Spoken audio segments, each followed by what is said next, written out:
नमस्कार दोस्तों, मेरा नाम योगेश राजपूत है। आप सबका स्वागत है एस्पिरेंट्स पॉइंट ऑफ व्यू में। आज Indian polity and constitution beyond M Laxmikanth series का chapter 5 qualification and disqualification of members of parliament.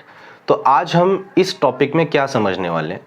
तो सबसे पहली बात है कि कॉन्स्टिट्यूशन के हिसाब से मेंबर ऑफ पार्लियामेंट के कुछ क्वालिफिकेशन एंड डिस्क्वालिफिकेशंस हैं, लेकिन इसके अलावा पार्लियामेंट ने रिप्रेजेंटेशंस ऑफ पीपल एक्ट के अंडर कुछ क्वालिफिकेशन एंड डिस्क्वालिफिकेशन भी मेंशन किए हैं। तो आज हम ये दोनों समझेंगे। यहाँ पे एक पॉइंट आपको जानना बहुत ज़रूरी है। जब भी क्वेश्चन आपको पूछा जाता है वहाँ पे स्पेसिफिकली मेंशन किया जाता है कि कॉन्स्टिट्यूशनली कौन सा क्वालिफिकेशन है। तब बहुत बार क्या होता है कि हम ये डिस्टिंग्विश नहीं करते हैं स्टडी के टाइम कि constitutional qualification and representation act के हिसाब से जो क्वालिफिकेशन है ये अलग होते हैं, और उसके वजह से बहुत बार हमारे आंसर्स गलत हो जाते हैं। तो आज हम डिटेल में देखते हैं। स्टार्ट करने से पहले मैं पिछले वीडियो में मैंने एक क्वेश्चन पूछा था, उसका आंसर देना चाहता हूँ। क्वेश्चन ये था कि जो वोटिंग राइट्स हमें दिए गए हैं ये फंडामेंटल राइट्स हैं, कॉन्स्टिट्यूशनल राइट्स हैं या लीगल राइट्स हैं। तो इसका आंसर है कि वोटिंग राइट्स ये कॉन्स्टिट्यूशनल राइट्स हैं। तो difference between fundamental rights, constitutional rights and legal rights ये आपको पता होने चाहिए। इसके लिए मैं एक स्पेशल वीडियो बनाऊंगा, ठीक है। तो आज के चैप्टर पे आते हैं। तो सबसे पहले constitutional qualification of member of parliament. तो सबसे पहली जो क्वालिफिकेशन है वो है जो मेंबर ऑफ पार्लियामेंट है वो सिटीजन ऑफ इंडिया होना चाहिए। तो यहाँ पे एक पॉइंट आपको हमेशा ध्यान में रखना है, और बहुत बार यहाँ पे क्वेश्चन बन भी जाता है कि जो सिटीजन ऑफ इंडिया है ये बाय बर्थ होना चाहिए या फिर जिन्होंने बाद में इंडियन सिटीजनशिप एक्वायर की है वो भी हो सकते हैं। तो यहाँ पे दोनों टाइप के सिटीजन्स मेंबर ऑफ पार्लियामेंट बन सकते हैं, बाय बर्थ भी and at the same time अगर वो इंडियन सिटीजनशिप बाद में एक्वायर की है तो।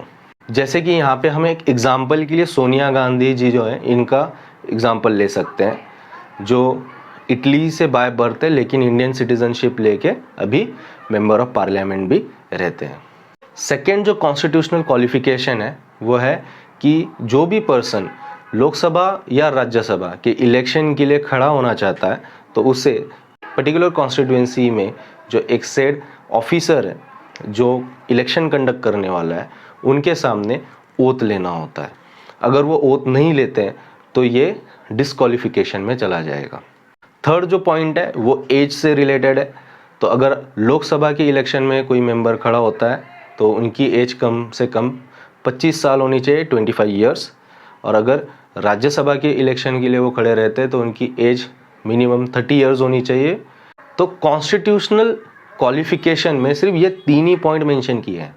जो फोर्थ पॉइंट है वो ये कहता है कि पार्लियामेंट अपने हिसाब से बाकी क्वालिफिकेशन बाद में बना सकता है, ठीक है। तो पार्लियामेंट ने उसी हिसाब से रिप्रेजेंटेशन ऑफ पीपल्स एक्ट लाया गया और जिसमें उसके अंडर अलग से क्वालिफिकेशन मेंशन किए गए जो मेंबर ऑफ पार्लियामेंट बनने के लिए आपको फुलफिल करने होते हैं। तो रिप्रेजेंटेशन ऑफ पीपल्स एक्ट के बेसिस पे कौन से क्वालिफिकेशंस होने चाहिए। सबसे पहला पॉइंट है कोई भी पर्टिकुलर मेंबर इलेक्शन के लिए खड़ा हो रहा है तो वो पर्टिकुलर कॉन्स्टिट्यूएंसी में एज ए इलेक्टर भी होना चाहिए, वो वोटर भी होना चाहिए, ठीक है। जिस कॉन्स्टिट्यूएंसी से आप वोट कर सकते हो वहाँ से आपको खड़ा रहना कंपलसरी नहीं है। आप दूसरी कॉन्स्टिट्यूएंसी में जाके भी खड़े हो सकते हो।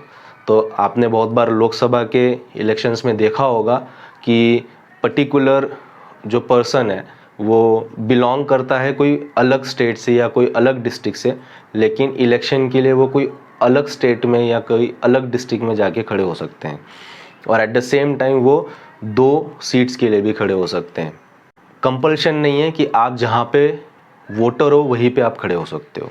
एंड सेकेंड पॉइंट जो राज्यसभा के लिए एप्लीकेबल है, पहले ऐसा था कि राज्यसभा में अगर आपको इलेक्ट होना है तो आप उस पर्टिकुलर स्टेट में एज ए वोटर होने चाहिए। सो बेसिकली आप वहाँ के डोमिसाइल्ड होने चाहिए। लेकिन 2003 के बाद ये क्लॉज निकाल दिया गया और अभी राज्यसभा में अगर आपको इलेक्ट होना है तो आप कोई भी स्टेट से इलेक्ट होके आ सकते हो। तो यहाँ पे बहुत बार क्वेश्चंस पूछे जाते हैं कि अगर पर्टिकुलर मेंबर राज्यसभा के सीट के लिए इलेक्शन लड़ रहा है तो वो उस पर्टिकुलर स्टेट से ही बिलोंग होना चाहिए। तो ये स्टेटमेंट गलत है, ठीक है। वो कोई भी स्टेट से जाके अपने इलेक्शन के लिए खड़ा हो सकता है। नेक्स्ट जो क्वालिफिकेशन है वो है कि अगर आप पर्टिकुलर रिजर्व सीट में खड़ा रहना चाहते हो तो आप उस पर्टिकुलर कैटेगरी से बिलोंग होना ज़रूरी है। तो यहाँ पे एक पॉइंट आपको ध्यान में रखना है कि अगर suppose schedule caste and schedule tribe के लिए रिजर्वेशन है और particular person suppose Maharashtra state में उन्हें शेड्यूल कास्ट में कंसिडर किया जाता है एंड वो इलेक्शन के लिए यूपी के कोई रिजर्व सीट से खड़ा होना चाहते हैं तो वो हो सकते हैं, ठीक है। तो ये भी आपको पॉइंट ध्यान में रखना है। तो ओवरऑल क्वालिफिकेशन में कॉन्स्टिट्यूशनली 3 पॉइंट्स हैं and representation of people's acts में 2 पॉइंट है। अब हम बात करते हैं डिस्क्वालिफिकेशन के बारे में कि कौन से बेसिस पे पर्टिकुलर पर्सन डिस्क्वालिफाइड किया जा सकता है इलेक्शन से। तो यहाँ पे भी 2 अलग सेट हैं, जैसे कि कॉन्स्टिट्यूशनल डिस्क्वालिफिकेशन के कुछ पॉइंट्स हैं और रिप्रेजेंटेशन ऑफ पीपल्स एक्ट के डिस्क्वालिफिकेशन के कुछ पॉइंट्स हैं। तो सबसे पहला पॉइंट है कि अगर कोई पर्सन गवर्नमेंट ऑफ इंडिया और गवर्नमेंट ऑफ स्टेट के अंडर में कोई ऑफिस ऑफ प्रॉफिट पे बैठता है तो वो इलेक्शन के लिए खड़ा नहीं रह सकता। ऑफिस ऑफ प्रॉफिट ये पार्लियामेंट के द्वारा डिक्लेयर किया जाता है। तो एट प्रेजेंट जैसे कि जो मिनिस्टर्स हैं ऑफिस ऑफ प्रॉफिट में कंसिडर नहीं किए जाते हैं एंड पार्लियामेंट ये ऑफिस ऑफ प्रॉफिट में कौन कौन से ऑफिसेज रहेंगे ये डिक्लेयर करता है।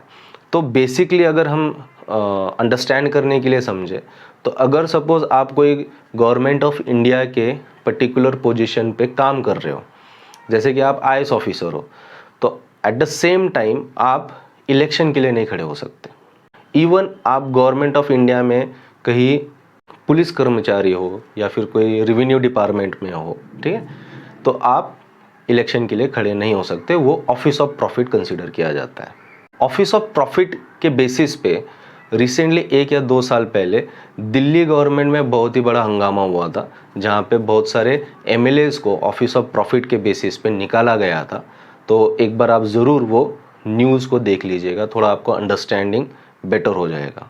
सेकेंड पॉइंट है कि अगर वो अनसाउंड माइंड का पर्सन है और ये कोर्ट ने डिक्लेयर किया है देन ही will be disqualified from election. Second, undischarged insolvent है, मतलब बैंकरप्ट हम कह सकते हैं नॉर्मल भाषा में। तो ऐसे पर्सन को भी इलेक्शन के लिए खड़ा नहीं किया जाता। एंड फोर्थ पॉइंट है कि अगर वो सिटीज़न ऑफ इंडिया नहीं है और सिटीज़न ऑफ इंडिया था लेकिन अभी दूसरे देश की उसने सिटीज़नशिप ली है तो ऐसे पर्सन भी डिस्क्वालिफाइड किए जाते हैं। तो कॉन्स्टिट्यूशनली 4 पॉइंट्स पे डिस्क्वालिफिकेशन होता है: office of profit, unsound mind, insolvent and non citizen of India. And obviously 5th point ये रहता है कि पार्लियामेंट अपने हिसाब से डिस्क्वालिफिकेशन क्लॉजेस बना सकता है। तो उसी के अंडर में रिप्रेजेंटेशन ऑफ पीपल्स एक्ट 1951 के अनुसार कुछ अलग डिस्क्वालिफिकेशंस पार्लियामेंट ने मेंशन किए हैं। तो एक्ट के हिसाब से सबसे पहला डिस्क्वालिफिकेशन कंसिडर किया जाएगा कि अगर कोई इलेक्शन ऑफेंसेस में इन्वॉल्व है या करप्ट प्रैक्टिसेस में इन्वॉल्व है इलेक्शन के द्वारा। सेकेंड पॉइंट है कि अगर कोई पर्सन कोर्ट के द्वारा पर्टिकुलर क्राइम में कन्विक्टेड है लेकिन जो सज़ा उन्हें दी गई है वो 2 साल से ज़्यादा की है, देन वो पर्टिकुलर पर्सन इलेक्शन से डिस्क्वालिफाइड किया जाएगा। लेकिन यहाँ पे एक पॉइंट आपको ध्यान में रखना है कि अगर कोई पर्सन प्रिवेंटिव डिटेंशन में है तो वो इलेक्शन के लिए खड़ा रह सकता है। नेक्स्ट डिस्क्वालिफिकेशन पॉइंट है कि जो इलेक्शन एक्सपेंसेस हैं उन्होंने उसके अकाउंट्स प्रॉपरली डिक्लेयर करना ज़रूरी है विद इन द टाइम। अगर वो फेल होते हैं सेड पर्सन डिस्क्वालिफाइड किया जाएगा। नेक्स्ट डिस्क्वालिफिकेशन है कि कोई पर्टिकुलर मेंबर ये गवर्नमेंट कॉन्ट्रैक्ट में इंटरेस्टेड ना रहे। अगर ऐसा पाया जाता है तो वो डिस्क्वालिफाइड हो जाएंगे। नेक्स्ट डिस्क्वालिफिकेशन है कि पर्टिकुलर मेंबर अगर बोर्ड ऑफ डायरेक्टर्स और मैनेजिंग डायरेक्टर और ऑफिस ऑफ प्रॉफिट इन तीनों में से कोई भी पोजीशन होल्ड करता है ऐसे ऑर्गेनाइजेशन में जहाँ पे गवर्नमेंट के 25 या उससे ज़्यादा शेयर होल्डिंग है, देन सेड पर्सन जो है वो भी डिस्क्वालीफाइड किया जाता है। नेक्स्ट डिस्क्वालिफिकेशन है कि अगर सेड पर्सन पहले गवर्नमेंट सर्विसेज में काम करते थे और वहाँ से उन्हें निकाल बाहर किया गया है फॉर करप्शन और डिसलॉयल्टी, देन सेड पर्सन भी इलेक्शन में खड़ा नहीं हो सकता। नेक्स्ट डिस्क्वालिफिकेशन है कि कोई पर्सन पे ऐसे चार्जेस ना हो जो पर्टिकुलर ग्रुप्स के बीच में झगड़े फैलाने का काम करते हो। ठीक है, तो जैसे रिलीजियस से रिलेटेड कमेंट उन्होंने किए जिनके वजह से वायलेंस क्रिएट हुआ है और उसके वजह से उनके ऊपर केस हुई है और वो कन्विक्टेड है, ऐसे पर्सन भी डिस्क्वालीफाइड किए जाते हैं। At the same time next disqualification है जिसमें कॉन्स्टिट्यूशन ने जिस इश्यूज़ को बैन किया है, जैसे कि सती हो गया, अनटचेबिलिटी हो गया, और अगर कोई पर्सन इन्हें प्रमोट करता है और उन्हें कोर्ट ने कन्विक्ट भी किया है, then such a person election के लिए डिस्क्वालीफाइड किए जाते हैं। तो आप यहाँ पे देख सकते हो कि क्वालिफिकेशन में भी कॉन्स्टिट्यूशनल क्वालिफिकेशन थे एंड रिप्रेजेंटेशन एक्ट के हिसाब से कुछ क्वालिफिकेशन थे। डिस्क्वालिफिकेशन के क्लॉजेस में भी कॉन्स्टिट्यूशनल डिस्क्वालिफिकेशंस हैं एंड रिप्रेजेंटेशन ऑफ एक्ट के अंडर में कुछ डिस्क्वालिफिकेशंस है। तो आपको ये थोड़ा सा क्लियरिटी रखना है क्योंकि जब क्वेश्चन पूछा जाए तो आप क्लियरली मेंशन कर सकें कि कौन सा कॉन्स्टिट्यूशनल है और कौन सा कॉन्स्टिट्यूशनल नहीं है। ठीक है, अब ये डिस्क्वालिफिकेशन के जो चार्जेस हैं इन पे फाइनल डिसीजन किनका होता है? तो प्रेसिडेंट का फाइनल डिसीजन होता है, लेकिन प्रेसिडेंट को इलेक्शन कमीशन के साथ डिस्कस करना होता है। ठीक है, तो कोई पर्टिकुलर मेंबर ये डिस्क्वालीफाइड करना है तो इसका फाइनल डिसीजन रहेगा प्रेसिडेंट का, लेकिन प्रेसिडेंट को इलेक्शन कमीशन के साथ ये डिस्कस करना होगा। तो ये भी एक पॉइंट आपको ध्यान में रखना है कि अगर मेंबर ऑफ पार्लियामेंट को पर्टिकुलर पॉइंट से पर्टिकुलर क्लॉज के अंडर डिस्क्वालीफाइड अगर करना है तो यहाँ पे फाइनल डिसीजन किसका होगा, तो ये स्टेटमेंट पूछी जा सकती है। ठीक है, इसके अलावा एंटी डिफेक्शन लॉ के अंडर में भी डिस्क्वालिफिकेशन होता है। एंटी डिफेक्शन लॉ ये थोड़ा सा बड़ा टॉपिक है, तो इसके लिए मैं एक स्पेशल वीडियो बनाऊंगा जहाँ पे उसके सब पॉइंट्स मेंशन करूँगा। और ये एक ऐसा टॉपिक है जहाँ पे बहुत बार ओपिनियन बेस्ड भी क्वेश्चन पूछ लिए जाते हैं, उससे रिलेटेड बहुत बार केसेस भी हो चुकी हैं, तो उसे एक थरली एक वीडियो डेडिकेट किया जाएगा। इसके अलावा जो पॉइंट्स हमें थोड़े से नोटिस करने हैं वो ये हैं कि पर्टिकुलर पार्लियामेंट में पर्टिकुलर मेंबर ये सीट वैकेंट कब करते हैं। ठीक है, तो वैकेंसी कब क्रिएट होती है ये हमें पता होनी चाहिए। तो सबसे पहले डबल मेंबरशिप, कोई भी पर्सन 2 हाउसेस का मेंबर नहीं रह सकता।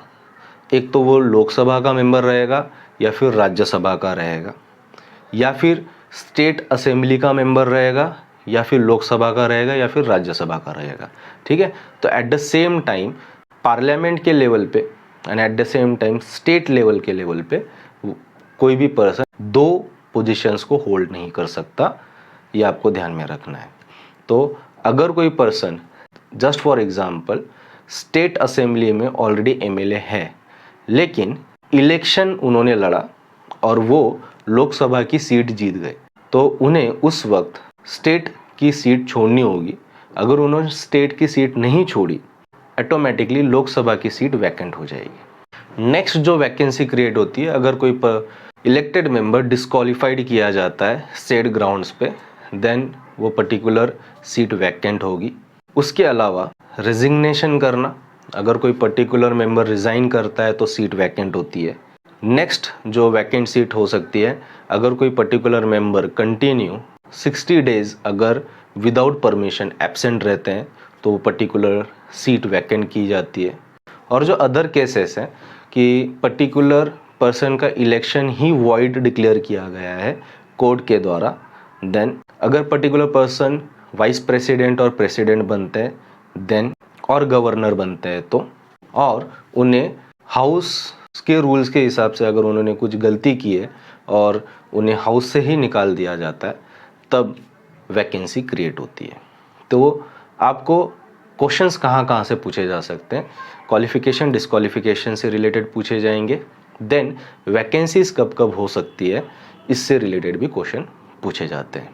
ठीक है, इससे रिलेटेड अगर कोई क्वेश्चंस होंगे तो ज़रूर कमेंट सेक्शन में मेंशन कीजिएगा। Thank you.